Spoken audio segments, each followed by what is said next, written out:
Every kid has a book of scales somewhere around, and you sit there and you play those, and if you don't apply them to some sort of music, there's no use for them. And once you start to play something like the music, you start to take off and you forget about the scale.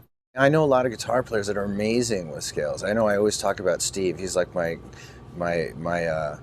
sort of technical guitar mentor. He always is telling me all these different things that you can do, but I usually find a hard time applying them. It's a lot of just weird tricks that you can do, starting on different notes, putting a different scale and different key, this and that and the other. And I can't play with feel or any kind of emotion and be able to sort of mix those two. So I just sort of make it up as I go along. But the main thing that I do go for is obviously the rock sound. So that really is the simplest scale, and then just putting different notes in that.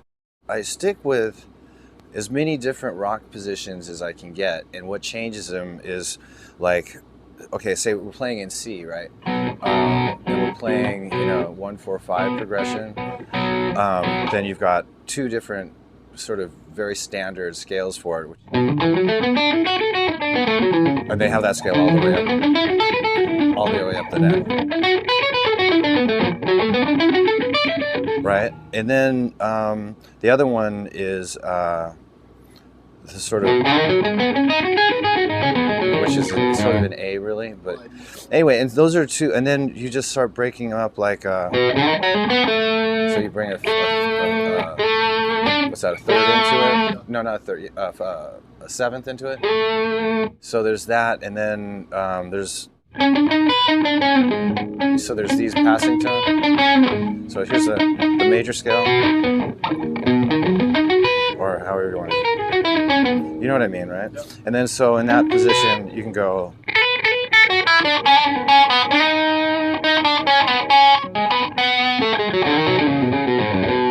Or stuff like that. And then when it gets into minor stuff, say it's in the same key, then you bring in all the flat third.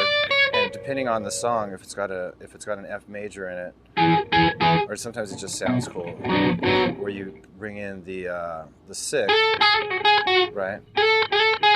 Which in a minor note sounds pretty weird.